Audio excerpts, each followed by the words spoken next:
Hey guys, I'm back with another video. Yes, it's still the same night. Am I sleepy? I think you could tell in my eyes that I'm sleepy.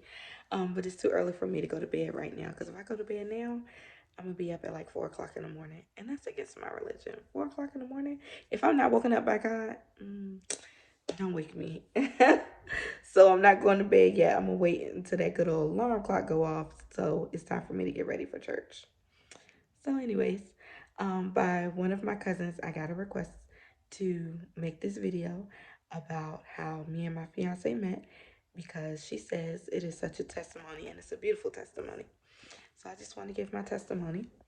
I'm going to start back with my previous relationship. Actually, I'm not even going to start with that. Let's just say I was single for 3 years and I had lost myself after me and that person broke up. We're going to say that. That's a good way. After me and that person broke up, I had lost myself and lost my way um, with following God. I feel like I wasn't following. I'm not even going to say I felt like I was not following God like I should have. So let's start there. So it took me 3 years to get myself back together. My 28th birthday. Okay, so no, let's do 27th first. My 27th birthday and my 28th birthday is not stuff that I would normally do. Um, let's just be clear. There was no drugs. There was um, no drugs. Like no drugs or nothing like that. I don't do drugs. I don't smoke. Yeah, we're gonna leave it there. So, my 27th and my 28th birthday. Let's just say I was not in a Christian environment like I should have been. After my 28th birthday, I had came to church the next day and I just felt like, wow, I felt like, I don't know, like I was just in so much sin. Like I felt like I needed to be baptized that day. Like, Lord, just baptize me right now. Um, so we're gonna leave that there about the 28th birthday. So after my 28th birthday, I feel like God has really tried to sit me down. Um, yeah, God has tried to sit me down and stuff like that. Um, so yeah, we're gonna start there. My 28th birthday. So after my 28th birthday, I decided to do foster care. Um, I think I said in my first video that foster care was always my dream and I've always wanted to do it. Foster care is my dream and I always wanted to do it. I always wanted to give a foster child some love. Um, in a home, a loving home. Not saying that their family doesn't love them, but sometimes their family struggles and until their parents get back together. Yeah. But I'm going off topic. So let's just start there. I always wanted to do foster care. So I started taking the classes, taking the courses, did my background check, my fingerprints, everything.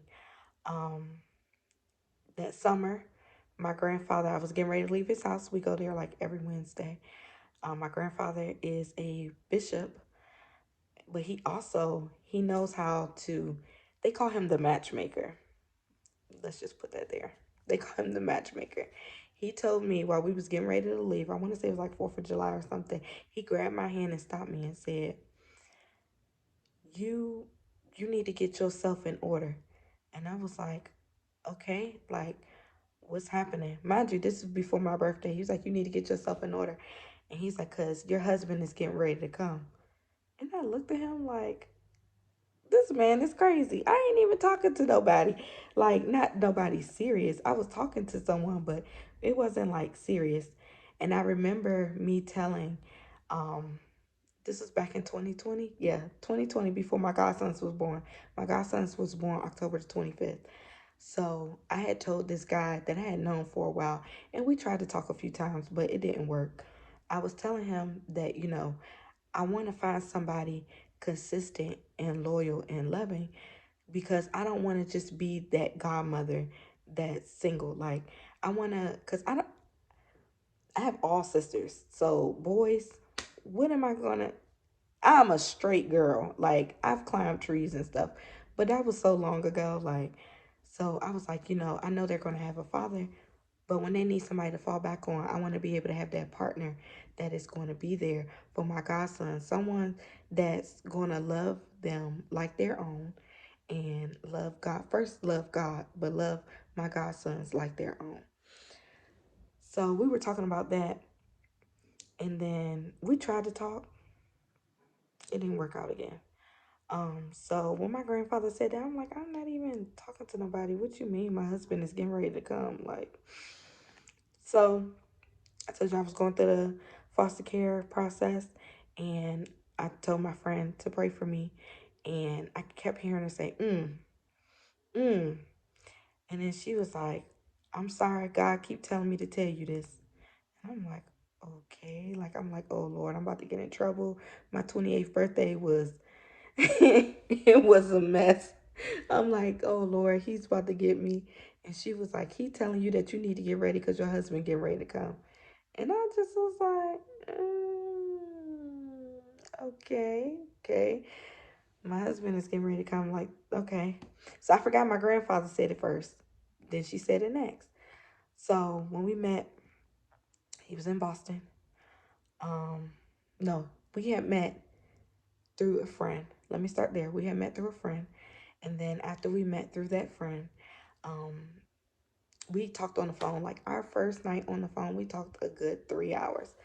Um, at first, I just thought he was African American until I got on the phone with him and I couldn't really understand what he was saying. I was like, oh, he's like Nigerian. And I was like, oh, okay. So I got some time to learn some stuff. So I wasn't going to just shoot him down. I've never dated a Nigerian, heard a lot of things, but like I said, I'm not going to shoot him down. So let me just try it and see where it goes. Tried it. He came back from, he was gone for like 2 weeks. He still talked to me while he was gone. I think I said that in the last video. Talked to me while he was gone. And when he came back, I wanted him to quarantine. But he was like, no. Like he always made prideful jokes about being Nigerian. He's like, I'm from Nigeria. Like we have sweet blood. We don't get sick. So it was funny, but it was cute at the same time. I was like, okay. So I'm gonna just continue to do what I was doing, wearing 2 masks. So I went there and it's like everything around us just froze. Like everything around us. It was perfect. I was like, wow, this date is really great. So came back. We were talking for a little while, went on a few more dates. I had this dream. Now, this is not my first dream of ever getting married. Like I always had dreams of me getting married, but I could never see who was at the altar. Never. When me and my ex broke up, I had a dream that I was one struggling with my wedding dress. I didn't like it, and somebody had to take my dress and bring it back to me as a completely different dress. All my bridesmaids got down the aisle.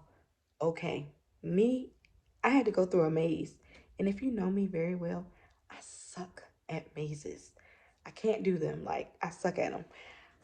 So I was trying to go through the maze. And when I was going through the maze, every time I came out somewhere, it's like I was in a different spot. I was seeing people and I'm like crying because I can't get to my husband. Like I could see the back of his head and see his tuxedo, but I can't get down to him. And it looked like we were in like an auditorium. So I'm like, why can't I get to him? So I'm crying and crying in my dream because I can't get down to my husband. And I'm trying to figure out what is going on. Why can't you get down to your husband? The lady said, you just got to keep praying and keep trying and go through what you got to go through. Mind you, I never seen this lady. I don't know who this lady was. I was just like, okay. So I went back in, tried to go through it again. Then I winded up back outside again. And the little girl was like, oh, you look so pretty. You look like a princess. And I'm like, thank you. And then she was like, but why are you sad? And I was like, I just can't get down to where I need to be. And she said, you got to keep trying. And then when I got closer to my husband, my dream woke me up.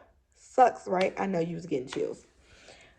But then this time when I had this dream, it was about December. So it was about around this time of year. And I had a dream.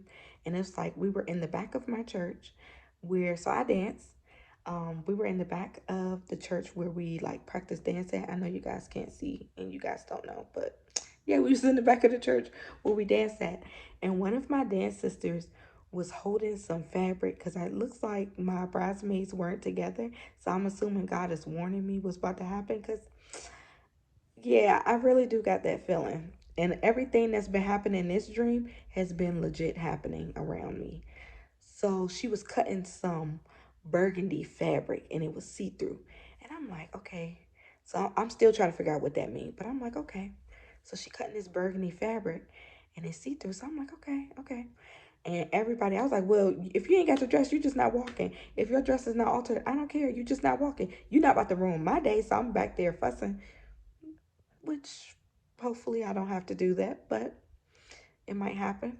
But yeah, hopefully I don't have to do that. Let's just pray on that. So nobody could see me. I'm trying to come out the back, but the way the back of the church is set up, when you come out that back door, you're going to wind up in the sanctuary. So I'm like, Lord, I don't want nobody to see me in the sanctuary. So I was telling them to start singing, but nobody act like they could see me. Well, they couldn't see me. So then I was like, you know what? I'm just about to start walking. And once I started walking, then the music started playing. And then the person that was singing started singing. And it was never the song that I said I was going to get married to. But yeah, I started walking. And then when I got down to the altar and I was like, watch, I'm about to wake up. When I turned around, it was him. Ah, yes, it was him. It still amazes me to this day. I'm like, holy snap. I actually seen my groom this time.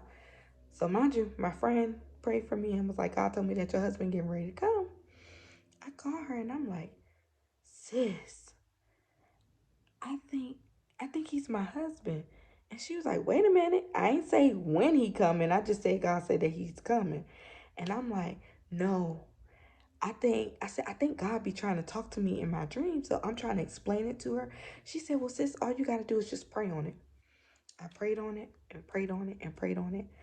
That was in December. We met in November. February, he proposed. I talked to his family. Um, I talked to his family a lot, like his sisters and stuff. Shout out to my sister-in-laws. They are amazing. Wouldn't trade them for the world. His brother, actually his whole entire family, I would not trade them for the world. His mom is amazing. His dad is amazing as well. I love them dearly. Talk to them on the phone like it's nothing. They welcome me with open arms. I said that in the last video, so I'm going to say it again because I got this video request. I'm sorry that I'm saying it again, but they did all these things and it was so amazing. So I'm just like, okay, yes, like I'm excited. Like, okay, so they welcoming me in. And my mom, it took my mom a little while to warm up to him, but then when she seen what kind of person he was, and she was like, oh, he loves God. I'm like, yeah, he does. You think I would be just talking to somebody that don't love God? Like, now I know I done had some ratchet ones in the day, but this one loves God. So that's how we met. That's our miracle story. That's the story that we're going to tell our children, our grandchildren. Well, I'm going to tell our children and our grandchildren because I'm still amazed by it. It's sometimes when we go out and we're eating and just chilling and talking, I'd be staring at him. He'd be like, are you all right? I'd be like, I just can't believe it. Like, it still feels like I have to pinch myself to see if I'm dreaming. Like, is you going to wake up, girl? Like, this is a long dream. But no, it's him.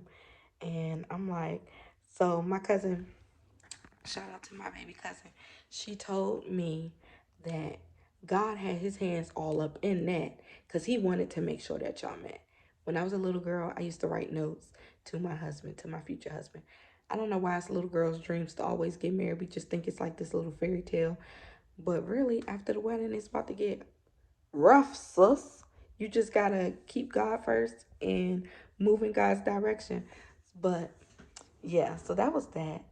So I'm like, dang, did I know I was gonna get married in 2020? Because in 2020, I got rid of my queen size bed and got a king size bed. Like, what made you do that? My mother was like, why are you getting a king size bed? It's just you. I was like, I was like, I'm tired of being inside of a queen size bed. Like, I want a king size bed.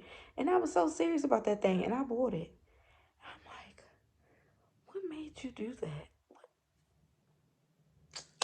But once again, it was just like a pinch. I feel like I'm still dreaming. but apparently I'm not. So I just wanted to tell you guys that story. Share your stories. I want to hear, and like, just if you got any questions, anything. I try not to say nobody's name. Shout out to my in-laws. I appreciate you guys. I love you guys. I thank you guys so much for inviting me into your family and loving me from day one. All right. That's all, guys. That's all I have for you guys tonight. Have a good night.